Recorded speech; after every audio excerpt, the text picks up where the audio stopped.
Each morning, we face a subtle yet profound choice about how we set the tone for our day. This idea of morning calibration really struck me from the piece we're looking at today. It suggests that our very first actions can either open us up or quietly close us down. What exactly does this calibration involve, Alex? It's about the conscious decision of how we engage with the world from the moment we wake. The text highlights a fork in the road, essentially. We can start with an open awareness, free from rigid opinions, fear, or the sense of being separate from others. This path fosters curiosity, humility, and a willingness to participate fully in life rather than defend against it.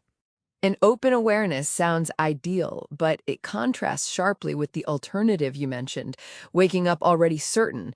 I think many of us can relate to that feeling of conviction, whether it's about being right or someone else being wrong. What's the consequence of that second path of starting the day with such certainty? That certainty, as the piece explains, often leads to a tightening of the mind. It feeds fear and deepens division. When we're already certain, we lean toward argument, rhetoric, and a subtle urge to protect ourselves by limiting others. This fundamental choice in our morning calibration really shapes our consciousness, either moving us toward unity and love or toward separateness and agitation. It's interesting that the text then draws an analogy to food, saying that what we ingest shapes our vitality. Are you saying that consuming information, especially first thing in the morning, has a similar impact on our mental and emotional state as food does on our physical body? Precisely. The author suggests that if our first act is to turn on the news or grab a device to review everything that went wrong overnight, we're essentially feeding ourselves disturbance. And if we repeatedly consume only one stream of information, that echo chamber can narrow our vision and heighten agitation, much like an unhealthy diet can diminish physical health. So, if unhealthy input narrows our vision, what does healthy calibration or nutritious input look like?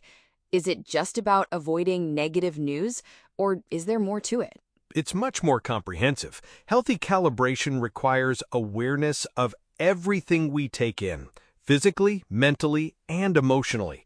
This includes maintaining an upright posture, a steady breath, and cultivating a wholesome attitude. Nutritious input, as the piece describes, is anything that strengthens clarity rather than confusion. It deepens our awareness of connection and interdependence, gently guiding us away from what isn't beneficial. That makes sense. It's about a holistic approach to starting the day. The text then talks about wholesome speech, thought, and action. Does this nutritious input directly lead to these outcomes?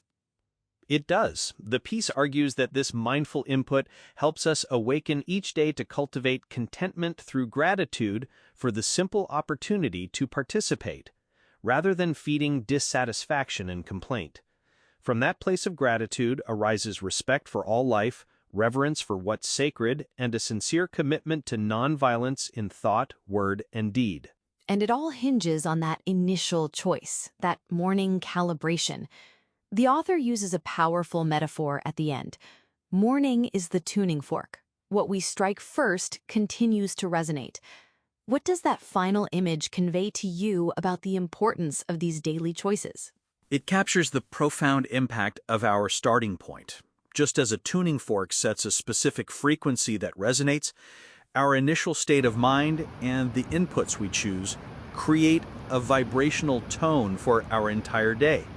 If we choose openness, gratitude, and connection, that's the resonance we'll carry.